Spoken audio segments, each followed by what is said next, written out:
Hello everyone, welcome back to Kirklees Guitar School. Today I'm going to teach you how to play Take It Easy by the Eagles. So today we're going to have a look at a chord part for the whole song, and then I've got the intro on electric guitar to show you, as well as a full breakdown of the solo. Make sure you use the chapters feature to get what you need to out of this lesson. So before we go any further, there's a free PDF of this that you can download from the first link in the description. It takes you to our private Facebook group, and every tab and chord sheet and PDF I've ever done you can download there from the Files tab, completely for free, don't want anything from you. So let's get into today's class. So there's a million different ways we could play this. I've taken the opportunity to play this almost like I would as a working guitar player. If I'm asked to go play this in a bar or a club, this is how I'd play it. I'd try and cover all the cool bits put together into one kind of master version. So here are the chords that we're going to learn today. We've got a G, C, E minor, A minor and a D in various iterations, okay? Now sometimes they'll play that D chord and that G chord a little bit differently in Eagles records. I'm just going for a kind of one size fits all, and this would be a good start for you. So if there's in the beginning they play a bit of a wonky D chord at the start, I'm just going to play a regular D just so that it's accessible to everybody. So we're going to start by playing a G chord. Now this, we're going to hold for 2 whole bars. This is what this line means, this tie. I call these washing lines.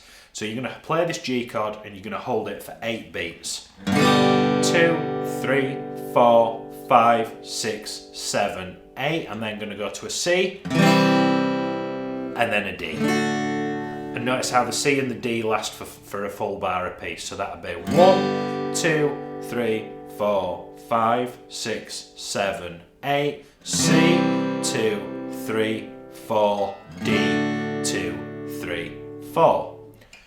We're going to repeat this twice, and the guitar. Some of the guitars are doing some other little sort of picky bits in it, but we're just going to hit big fat chords in this. So after we've repeated that twice, on the chart you'll see it says band in ... Now there's 2 bits you can play here. You can either do 2 bars of G, just strumming it, or you can do the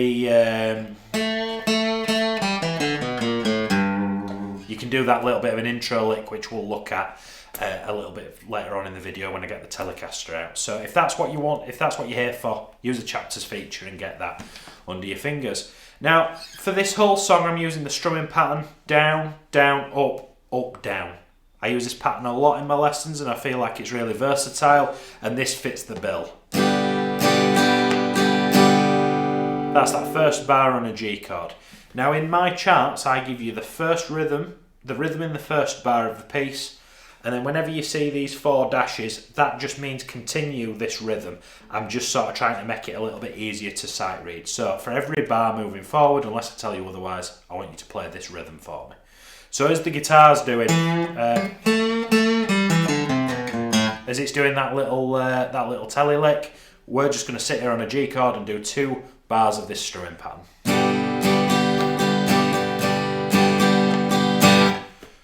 Moving on into the verse. Now the verse and the chorus are fairly interchangeable. What I'm going to do here is I'm going to strum this G chord for 2 bars, and that's running down the road, gotta loosen my load. When I get to this 3rd bar, I'm going to do 2 downstrokes on the G and then 2 downstrokes on the G. 7 women on my mind. You see how I've almost made a bit of a feature out of it? Let me play the top 4 bars for you. G, D, C. Moving on to the bottom line, it's much of the same. 2, 1, who won't be da da da da da da. One says she's a friend of mine. Pause and get that under your fingers. Notably, make sure that you break out the pattern and just go to downstrokes here for the verse. This section comes back again and again and again, so make sure you get it under your fingers for me.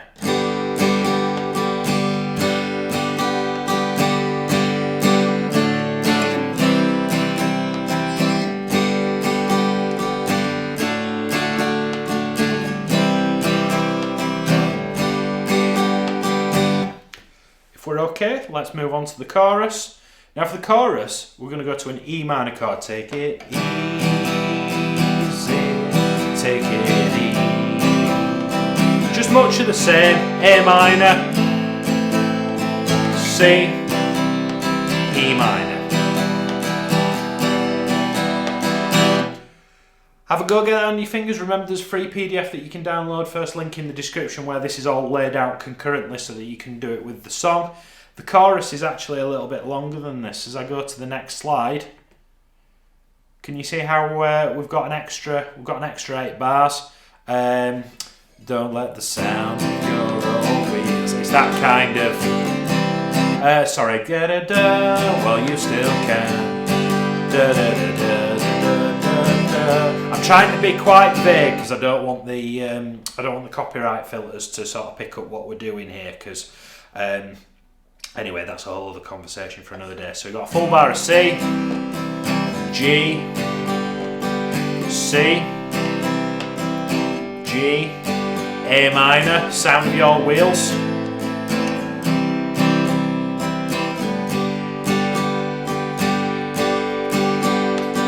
So just to be clear, this slide where it says chorus at bar 19, and then the slide after it, which ends at bar 34, let's say, are all part of the chorus. Now you see that funny looking bracket in the bottom right hand corner, that's called a repeat marker. Now if I go all the way back to where it says band in on bar 9, I think this will be either the second or the third line of the PDF. I haven't got it in front of me right now. We're going to go all the way back to there and that lick's going to come back in. That lick's going to come back in and we're essentially going to do the verse again and then both bits of the chorus. Up to that point, we're then, at the end of that chorus, we are going to, sorry, just let me read ahead a little bit. I'm lost my way a little bit. Right, okay. So we've done verse, chorus,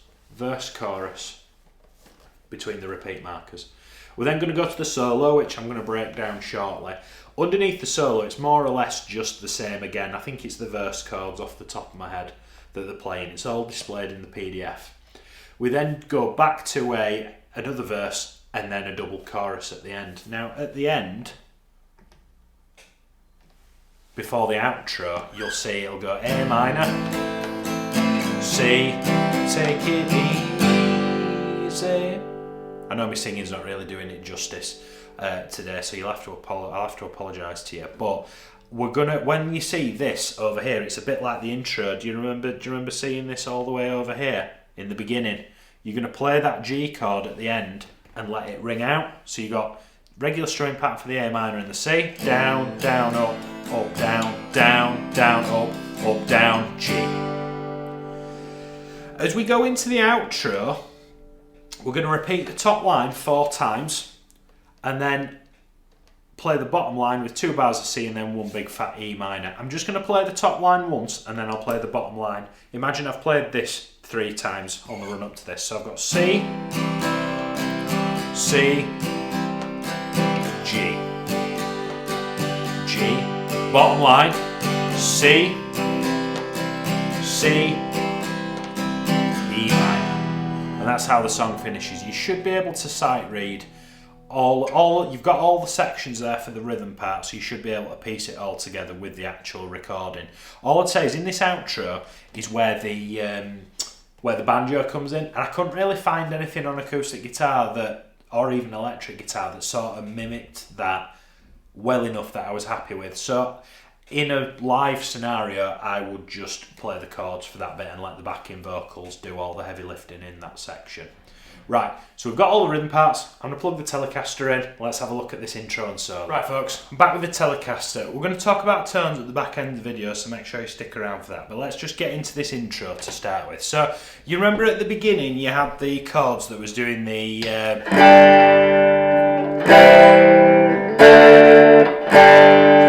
then you see where it said band in, and that's where we started strumming with those 2 bars. That's what this lick is here.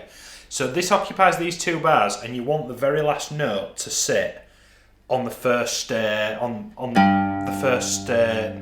first bar of the verse, running down the road. That thing, yeah, okay. So what we're going to do, we're going to bend this second fret of the G. Now, it is going to be the bending it on the record. Now, you could be forgiven for playing the 4th fret instead if you can't get that bend. I'm struggling on this telly today, but pretty much every guitar I've been practicing on this week has been a challenge. I think it just sucks where it is. So you're going to go for a full bend. Whether you get there all the time, you know, I'll let your ear dictate, but we're going to go. So you see how I bent it 3 times, and on the second time, I bend it up, but also bring it down. Can you see as we go into that second bar, the line comes back down? I've then got an open string on that G. I'm then going to play the 2nd fret on the D and then pull off to the open string. Moving to the A string with the index finger, I've got 1st fret, pull off to this, that open string.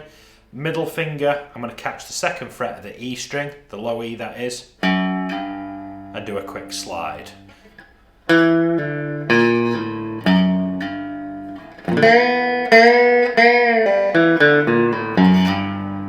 That's what we're going for. Sometimes you can be forgiven for picking those hammer-ons instead.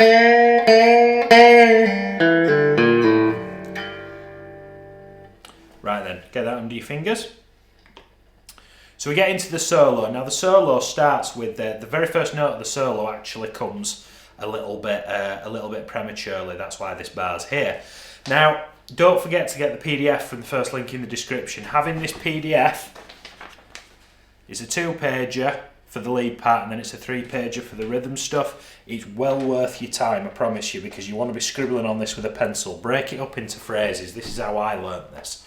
I'm going to do a video on that. Some of you in the Facebook group were asking how I break this stuff down, so keep your eye out for that.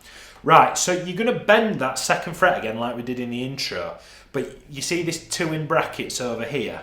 All that means is you're going to play this at the beginning, at the end of that bar, that first bar, and you're going to hold on to it so much so that it bleeds over into that next bar.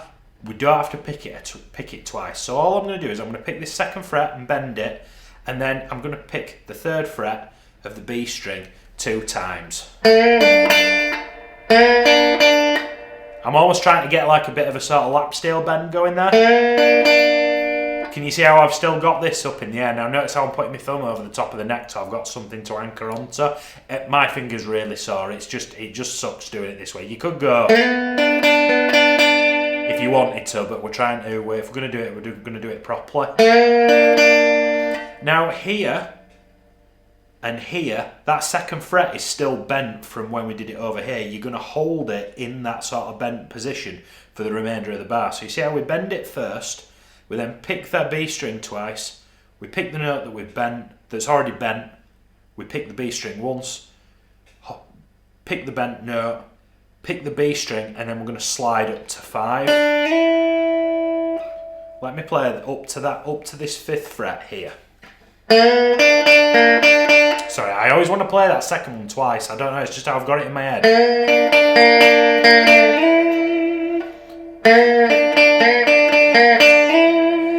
You could be forgiven for bending that note when you need it. If I was doing a bar gig and nobody was watching me, that's probably how I would play that.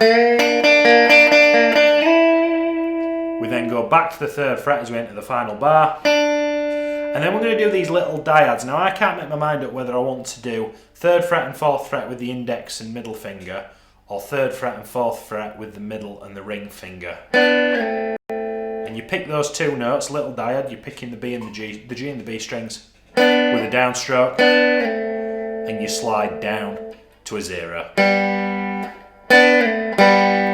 Get comfortable. There's a lot of that going on in this piece, so you want to get comfy with these dyads.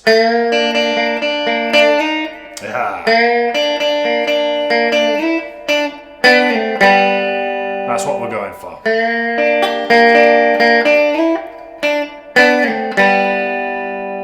Get that under your fingers, let's move on. We're sticking with this dyad, we're going to slide up from the 1st and the 2nd fret to the 3rd and the 4th. We then pick that 3 and that 4 again. We pick it a final time here and slide back down.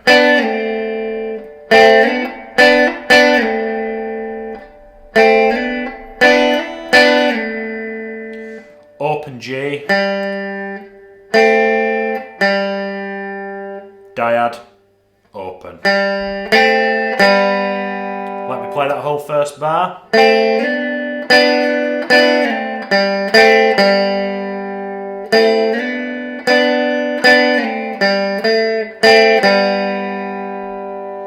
Moving into the second bar, we essentially move that up a string, and this is like over a C chord. Think of a C chord, so you've got open D, you then press the second fret of the D string, and you've got the top half of that chord, open G and first fret of the B, and you pick it again.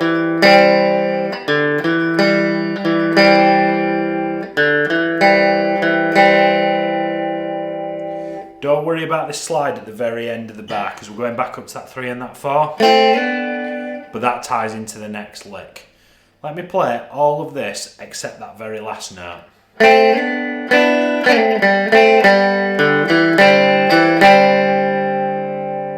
It's got that sort of really country kind of twang thing, and it's all kind of around that C chord. It's based around. It's lots of dyads. Really, really cool. So then, as I've said, we have got the first fret and the second fret on the B and the G strings, and we're going to slide up to that. We're going to slide up to that third and fourth fret like we normally do. So I've just slid up to there. And then what's different about this next bit is I'm going to pick the notes that I've just slid up to. I'm then going to, with 2 upstrokes, pick them individually.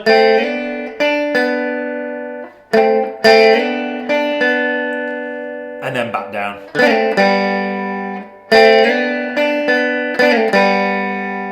Cool little lick. And then we just put a little open G on the back end of that, which gets us we start sort of migrating up to the dusty end.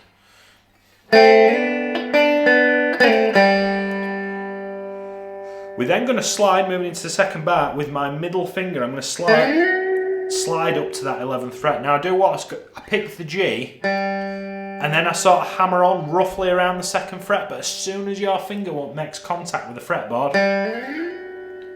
you want to be sliding up, okay? You don't want to hear that second fret. It's called glissando. Practice that technique. I might even do a video on this. Let me know if you're struggling with this in the comments and I'll do it. And then you've got 10th fret and back to that 12.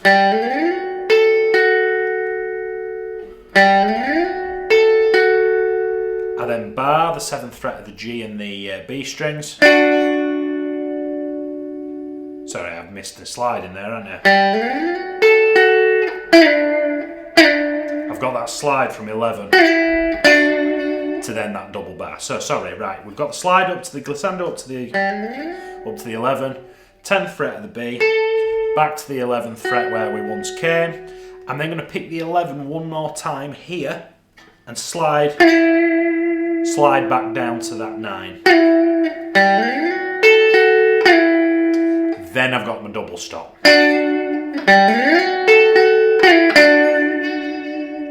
And then we've got that 7, which is ultimately going to slide into the 9th fret of the same string, which is your next bit. Moving on, so we've just played the 7th fret of the 7th fret of the G. Slide in with that middle finger. That middle finger gets a real workout in the middle of this solo, and I want you to it's going to feel a lot easier to use your index finger. Please don't, because we need to be sort of mobile. You're going to see in the next slide what I mean. Sorry, not the next slide, the slide after. Because we want to start getting those lap steel bends in. So I've just slid into the 9 from the 7, 8th fret on the B string, back to the 9. This little dyad shape is just all over this piece. I'm then going to, with my ring finger and my middle finger, I'm going to press the 10th fret of the B string. I'm going to bend it a full step, and then I'm going to proceed to pick it 3 more times while it's up in the air. You're bending that note is an A, and you're bending it up to a B.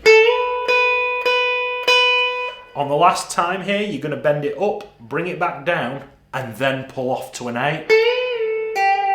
You see how I bend it up, bring it back down, pull off. So I'm only playing 2 notes, but I'm actually getting 3 and picking once. And then we slide into that 12th fret. Now it's really important that 12th fret that you play it with your ring finger, because we're going to need it for the next slide, because we're going to be putting the 12th fret with the pinky underneath it to get that dyad bit. So you've got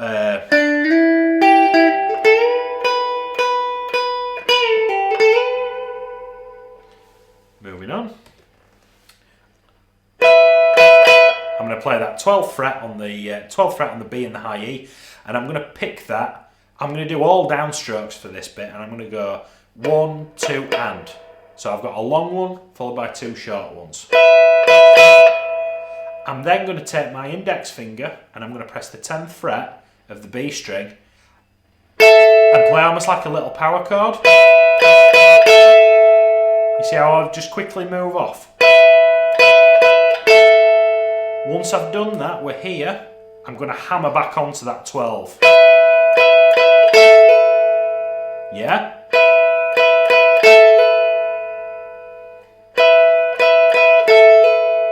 I then pick the 12 one more time and do another hammer. Da da da da da da da da. Now the very last note of those double stops is the 10th fret, which I'm going to bar the index finger with. Lovely part. I then do a position shift, ring finger on the 9th fret of the G, bend it, bring it back down, 7th fret of the same string, and then up to that B note on the 9th fret of the D. Just like a little pentatonic kind of blues lick.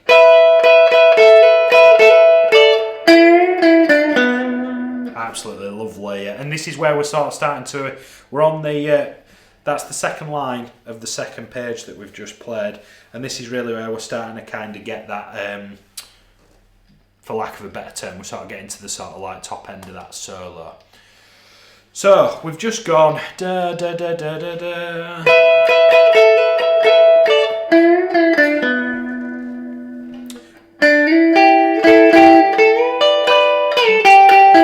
That's what that sounds like. Now, I'm guessing this is improvised, but we're gonna.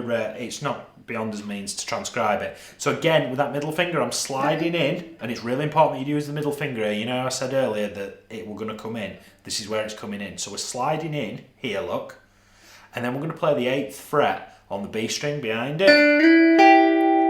We're then gonna take the ring finger, and we're gonna put the ring finger on the 10th fret to create almost like a back. It's almost like we put that shape in a mirror. It's like a backwards dyad.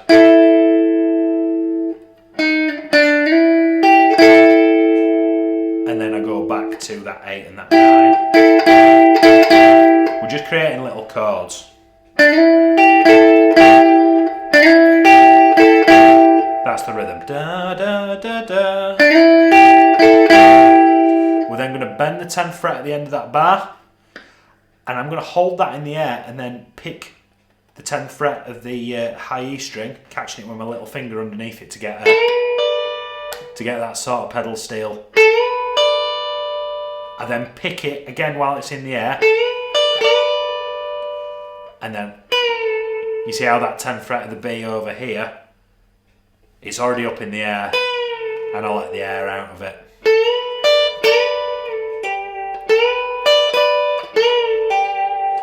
You've got 2 8th frets.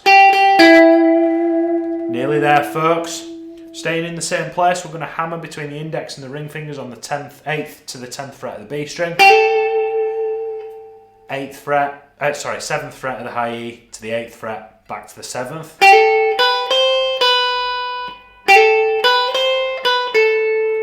And you resolve to that A note. We then do a position shift. Now this bit's a bit awkward. We're going to play with the ring finger and the middle finger. Ring finger on the 8th fret, middle finger on the 7th fret. We're going to bend that 7th fret up to get that other like pedal steel lick. Again, these notes are tied, so you're only picking it the once and then you pick the 8 on the top. So I'm picking those two together. With an upstroke, I pick that 8th fret again. And then pick them both, I do exactly the same thing again. And then here, on this last one, that 7th fret's in the air. So I pick it while it's in the air and then let the 7 down. So I've just played it. And then pick it another time. See what I've done here? Now I'm actually using 2 fingers to bring that up and down. And then I sort of break out of into 5th position, index finger on the 5th fret, and pick those.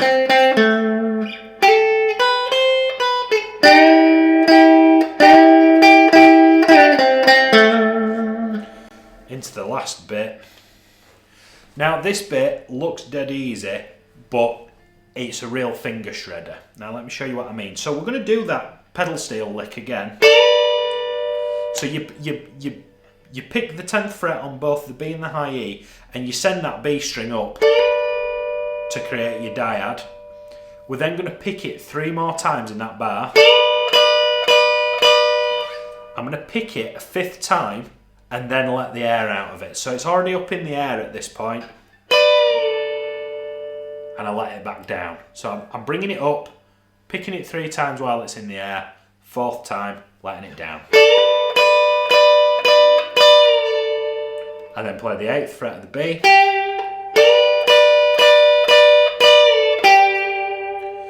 And then I'm going to go over here to that 13th fret, and I'm actually going to use my middle finger and my ring finger on the B and the high E. Look, try and get that in shot. Now we only need to bend that half a step.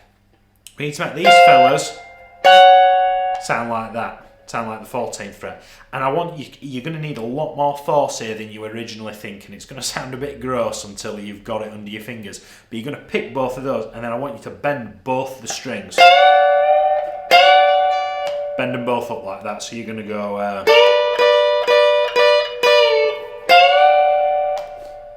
now I'm really having to over exaggerate, and on a fixed bridge guitar, in theory, it's a little bit more stable. I was trying it on my Stratocaster a while ago, and it wasn't a fun time. Tones. Got used to this lovely 60 spec Telecaster today. Now I'm getting Telecaster vibes on the recording. I didn't actually look into this too much. I just sort of looked at a lot of live clips. Now I've been referencing Joe Walsh playing it. Although Take It Easy was recorded before Joe Walsh joined the band. But in any of the live clips from sort of back in the day when the Eagles were kind of at the top of the game, Joe Walsh was playing the solo and he was playing a Telecaster. Now I can only assume that it's a Telecaster into it's a bit like Life in the Fast Lane, and it's a bit like Hotel California, where I'm assuming there's some sort of either Fender Tweed, Fender Deluxe style amplifier that's cooking pretty, that's turned up and getting a bit of preamp distortion. I'm just using my blackface Fender today, so I've got the treble on 6 and I've got the bass on 5. I don't actually think this has moved from the last lesson that I did on Dreams by Fleetwood Mac. The reverb is on 3.5. I'm not using any tremolo, my volume's on 3. I'm using the middle pickup of the Telecaster. I think the middle position of a Telecaster is absolute magic because it gets the best of the sort of bluesy neck pickup and the raucous back pickup. Sort of a blend of both of them. It's like a middle, it's like one of the out of phase positions on a Strat, but a little bit more oh, that didn't sound good, did it? A little bit more sparkly. So that's how I'm getting that. Now, if you want to be, like you said, I haven't got the amp wound up a great deal, but I'm using a tube screamer with the tone all the way up, the level on 12, and the output, the overdrive, till about 9 o'clock, and it just gives you a bit of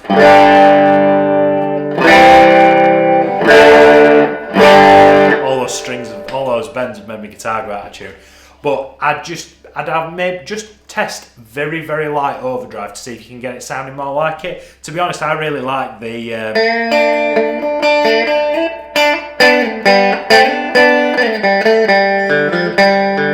I sort of felt like it was okay there.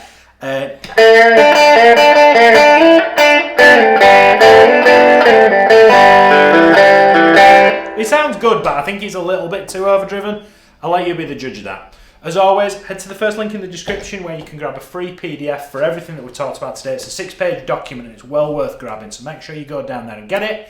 I will see you next Friday for another electric guitar lesson. Thank you so much.